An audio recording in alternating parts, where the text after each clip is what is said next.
This is SpaceTime Series 23, Episode 75. Coming up on SpaceTime, astronomers discover a massive structure beyond the Laniakea galactic supercluster, a new hypothesis to try and explain the interstellar asteroid Oumuamua, and Gilmour Space successfully completes its latest hybrid rocket engine test firing. All that and more coming up on SpaceTime. Welcome to SpaceTime with Stuart Gary.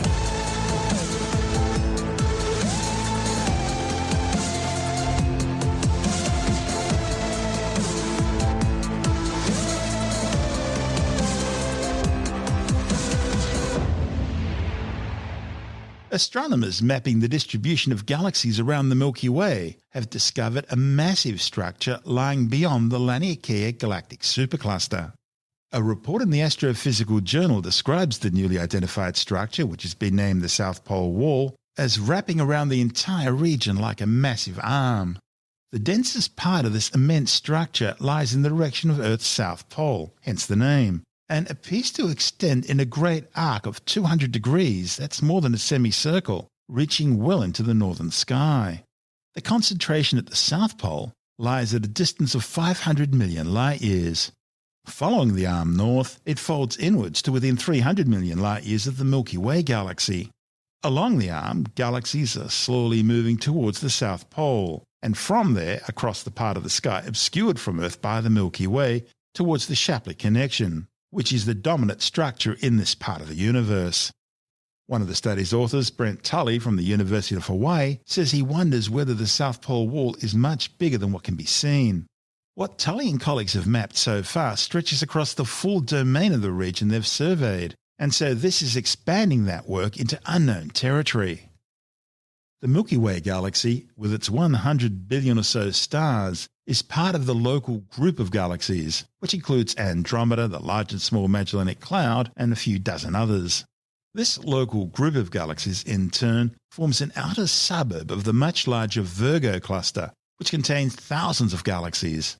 And the Virgo cluster, in turn, is on the fringe of an even larger conglomeration of many rich clusters of galaxies, collectively known as the Great Attractor, because of its immense gravitational pull. Then in 2014, Tully and colleagues mapped the Laniakea supercluster, a major galactic node, containing hundreds of thousands of galaxies, spanning more than 500 million light-years. The large-scale web-like structure of the universe consists of galaxies and galaxy clusters spanning along filaments and linking up at major nodes, and surrounding the edges of massive voids. Laniakea is thought to be one of those nodes. This newly discovered South Pole Wall is as large as the Sloan Great Wall, one of the largest known structures in the universe, only it's much closer. It's never been identified before simply because it's a region of the sky that's not yet been fully surveyed, and where direct observations are hindered by foreground patches of galactic dust and clouds. In fact, the authors only noticed it because of its immense gravitational influence, which has been imprinted on the velocities of sample galaxies. This is SpaceTime. Still to come, a new hypothesis to explain the interplanetary asteroid Oumuamua, and Gilmour Space successfully completes its latest hybrid rocket engine test firing. All that and more still to come on SpaceTime.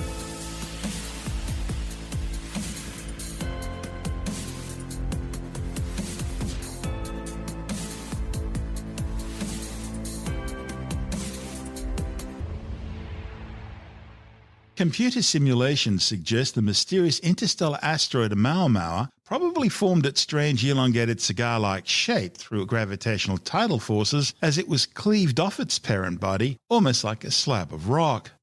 Oumuamua, an Hawaiian expression meaning a messenger from afar arriving for the first time, was the first known interstellar object to visit our solar system. But its strange shape raised all sorts of questions about its origins, how it was formed, and where it came from.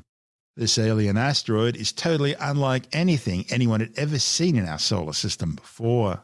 Its dry surface, unusually elongated shape, and puzzling motion even drove some to speculate that it might have been an alien spacecraft. The absence of radio emissions put that one back in the box where it came from fairly quickly, but mystery about the object has continued. Now, a report in the journal Nature Astronomy is providing scientists with their first comprehensive review of what it might be based on what we know.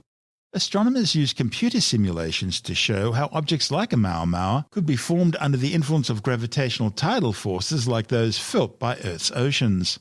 One of the study's authors, Douglas Lynn from the University of California, Santa Cruz, says Oumuamua-like interstellar objects could be produced through extensive tidal fragmentation during close encounters by their parent bodies with their host stars, and then flung into interstellar space. Oumuamua was discovered already on its way out of the solar system on October the 19th, 2017, by the Pan-STARRS-1 Panoramic Survey Telescope and Rapid Response System in Hawaii. And it came as quite a surprise. Astronomers had expected the first interstellar object they detected would be more like an icy comet. After all, frozen worlds, comets and icy debris dominate the Kuiper Belt beyond the orbit of Neptune, and are thought to extend out into the Oort cloud, a sphere-like reservoir of comets orbiting the Sun beyond our solar system, which include a mixture of both objects created with our solar system and those from other star systems that have been caught up by the Sun's gravitational pull. These objects, thought to be rich in volatiles, are often flung out from their host systems through gravitational interactions and are then snagged by the Sun's gravity. And if they're bumped into orbits which take them to the inner solar system and around the Sun as long-duration comets, they become highly visible due to the sublimation of volatile compounds, which creates a comet's coma and tail when it's warmed by the Sun. That's all very contrary to Oumuamua's dry appearance, which was far more similar to a rocky asteroid and suggested a very different sort of evolutionary history. When a smaller body passes very close to a bigger one, tidal forces of the larger body can tear the smaller one apart. We saw this happen with the comet Shoemaker-Levy 9 when it came too close to Jupiter. And these tidal disruption processes can eject debris into interstellar space. And that's what's been suggested as the most likely origin for Oumuamua. So, to test the hypothesis, the authors used high-resolution computer simulations to model the structural dynamics of an object flying too close to a star. They found that if an object comes close enough to the star, beyond its Roche limit, the star can tear it into extremely elongated fragments which are then ejected into interstellar space. Thermal modelling showed that the surface of fragments resulting from this disruption of the initial body would melt at very short distances from the star, but then recondense and solidify at much greater distances, thereby forming a cohesive crust that would ensure the structural stability of the elongated shape. And of course, heat diffusion during the stellar tidal disruption process would consume large amounts of volatiles near the surface, explaining Oumuamua's surface colours, the absence of a visible coma, and its apparent dryness. However, water ices trapped deep inside would survive, only to be heated again later during Oumuamua's close encounter with the Sun. And that could have triggered some outgassing, which would account for the unusual non-gravitational accelerations detected during Oumuamua's outbound journey. It's a reasonable hypothesis, but it's not the only one, as Andrew Dunkley found out when he spoke with astronomer Professor Fred Watson. A new theory about our exo-asteroid Oumuamua, affectionately known in the astronomical world as the Space Doogie. Andrew, at least by one person who's not an astronomer. There's one person calls it that. Now, I wonder who that could be. I have no idea. I still go with the French breadstick analogy, which seems much more wholesome somehow. But of course, both of us are wrong. Yeah, the famous Oumuamua, the first messenger from afar, discovered getting on for 3 years ago. It was October the 19th, 2017. That Oumuamua was picked up and instantly recognized by astronomers as having come from outside the solar system because of its hyperbolic orbit, but also highly studied, in particular its light curve that demonstrated that this was an object that was not circular, that was kind of basically spinning end over end as it moved through the solar system, and that the light that we saw from it varied as the sunlight reflected from it increased and decreased because of the shape of it. So yeah, this elongated shape. And the thing that really set the cat among the pigeons as far as it being an alien spacecraft was concerned was the fact that it was experiencing what we in the trade called non-gravitational perturbations, which is a fancy way of saying something was pushing it off its orbit. And the expected cause for that, which would be outgassing, basically, which is what comets do. As the ices melt as they get near the sun, or the ices sublime as they get near the sun, that outgassing will change the orbit of something. So everybody looked very closely for signs of, either dust or gas coming off this thing, and none were found. It was simply a spot of light. So that led to the idea of alien spacecraft. And of course, the world's radio telescopes beamed in on it and nothing was heard. So there's probably only two people in the world who think it's an alien spacecraft. You might be one of them. I'm not the other. So theories have abounded.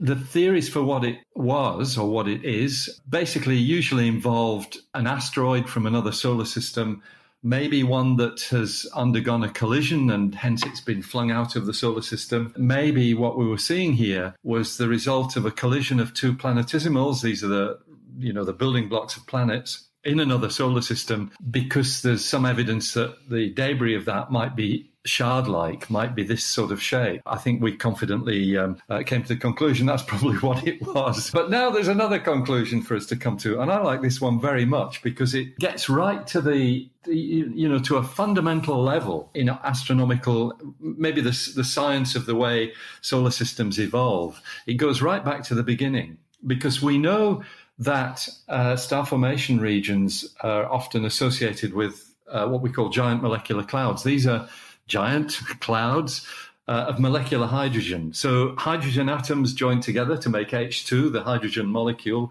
the most common molecule in the universe. It's everywhere. And these giant molecular clouds are very significant items within our galaxy. They're associated with star formation. So what has been proposed is that this object, Oumuamua, actually comes from one of those. The idea is that you've got molecular hydrogen, perhaps in the core of one of these giant molecular clouds, which is so cold that the hydrogen has solidified. And so you've got, as the lead author on this paper said, he described it as a frozen iceberg of molecular hydrogen. That's Darrell Seligman, who's actually, I think he might be at Yale, but he's on his way to the University of Chicago. He says, this explains every mysterious property about it.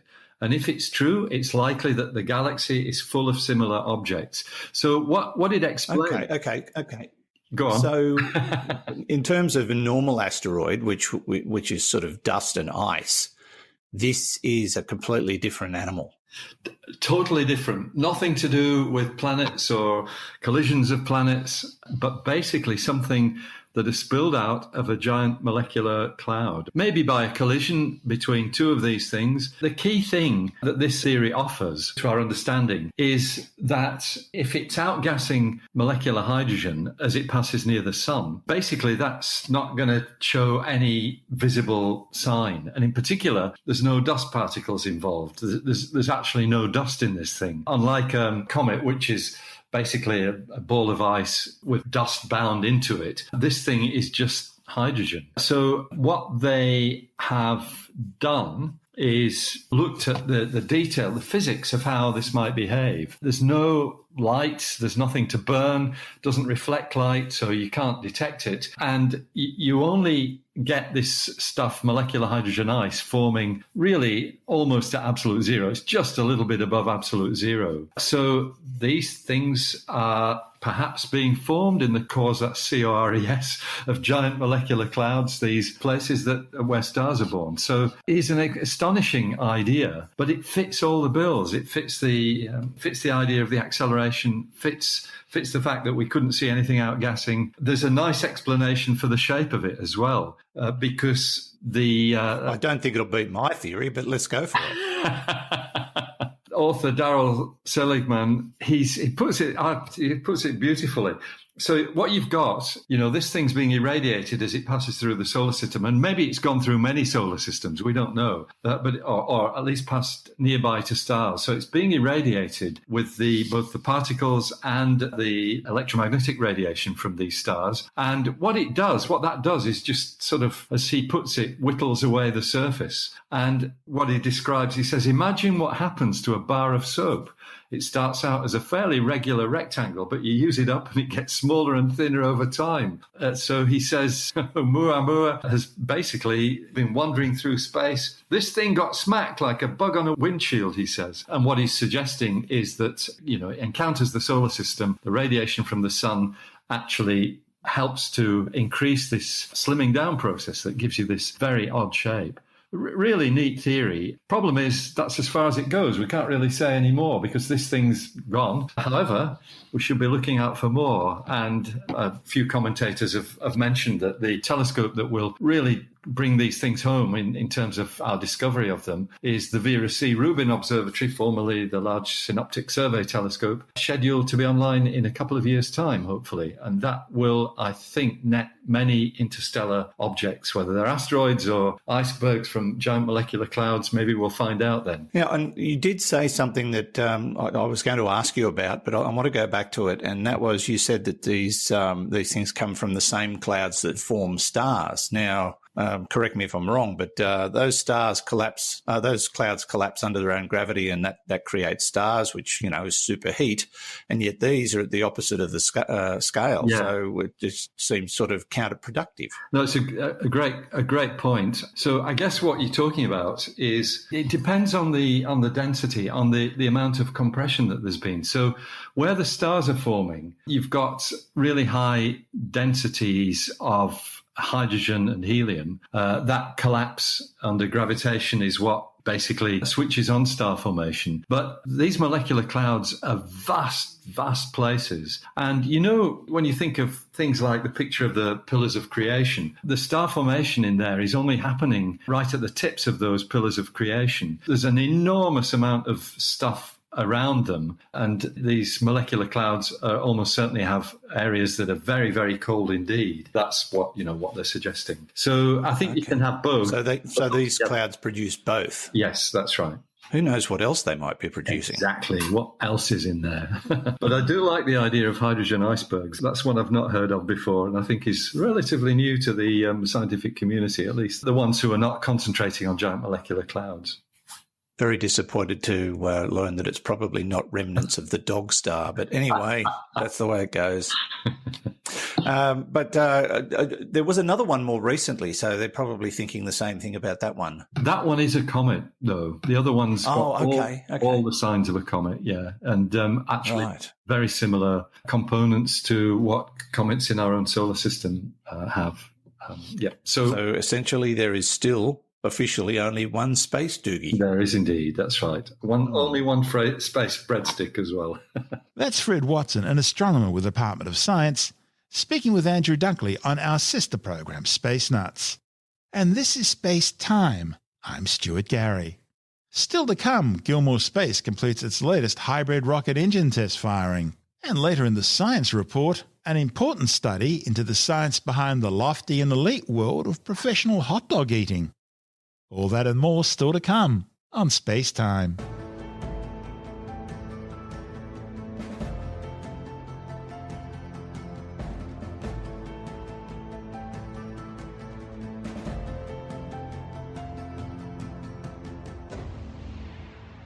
Gilmour Space Technologies has achieved one of the longest hybrid rocket engine test firings ever undertaken, a 110-second mission duration burn of one of its upper stage engines. The test burn, which more than doubled the duration of the previous test, is being seen as a significant milestone for the Gold Coast Space Company, which is developing a new single-port hybrid propulsion rocket engine. Company CEO Adam Gilmour says the burn duration provided a full mission duty cycle as well as a throttle test. The controlled throttle down during the test demonstrates the engine's in-orbit ability to manoeuvre. The Queensland company is developing a new 3-stage orbital launch system using hybrid propulsion. Gilmour believes its hybrid rocket motor will be significantly cheaper, greener and safer to operate than traditional liquid or solid fueled propulsion systems. The company hopes to begin launching satellites into orbit from 2022. This is Space Time.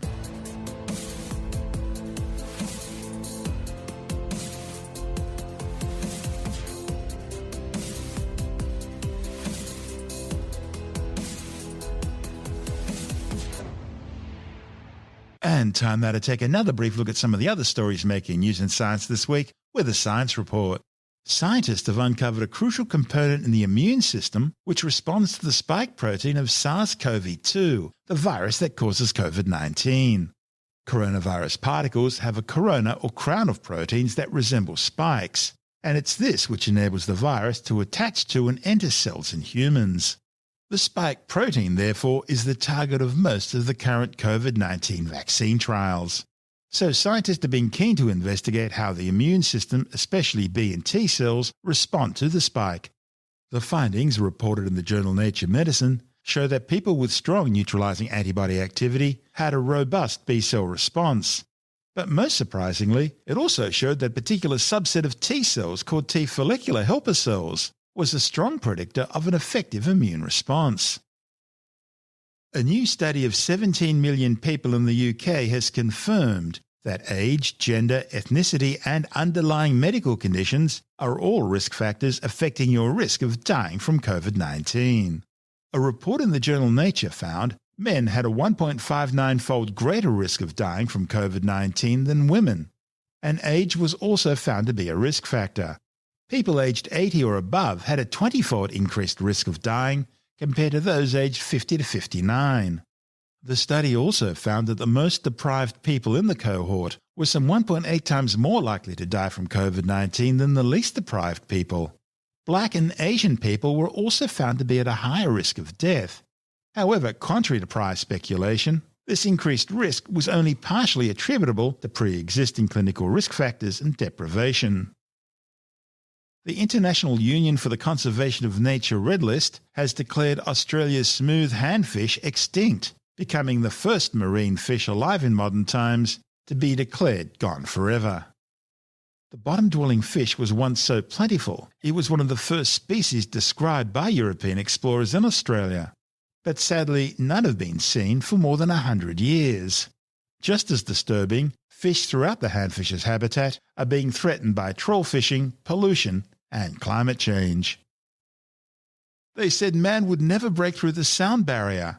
And it was until Chuck Yeager came along and did just that. And of course they said the 4-minute mile was impossible to breach. Until Roger Bannister came along and did just that. So, is there an absolute limit, a barrier that must be broken in the lofty and elite world of professional hot dog eating championships? Now, a new report in the journal Biology Letters says yes there is.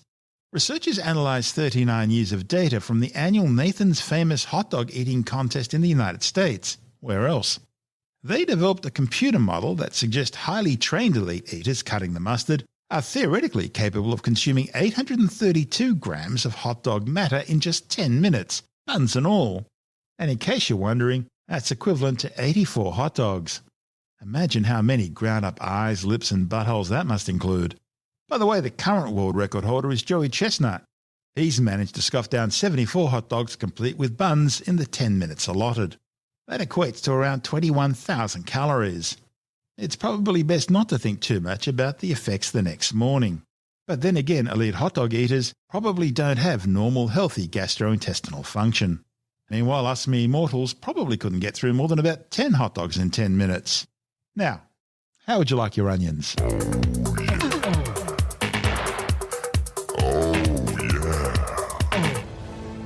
And that's the show for now. SpaceTime is broadcast on Science Zone Radio by the National Science Foundation in Washington, D.C., and through both iHeartRadio and on TuneIn Radio. Or you can subscribe and download SpaceTime as a free podcast through Apple, Stitcher, Bytes.com, Pocket Casts, SoundCloud, Spotify, YouTube, Audio Boom, Podbeam, Android, Castbox, from spacetimewithstuartgary.com, or from your favorite download podcast provider. You can help support the show and the work we do by visiting the SpaceTime online shop and grabbing yourself a few goodies, or by becoming a SpaceTime patron, which gives you access to commercial-free double-episode versions of the show, as well as bonus audio content and other rewards.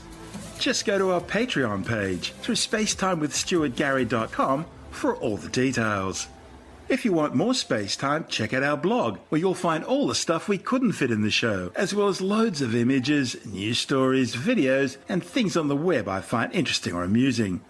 just go to spacetimewithstuartgary.tumblr.com. That's all one word and in lowercase, and that's Tumblr without the E. You can also follow us through @StuartGary on Twitter, @SpaceTime with Stuart Gary on Instagram, through our SpaceTime YouTube channel, and on Facebook, just go to www.facebook.com/spacetime with Stuart Gary. SpaceTime is brought to you in collaboration with Australian Sky and Telescope magazine, your window on the universe.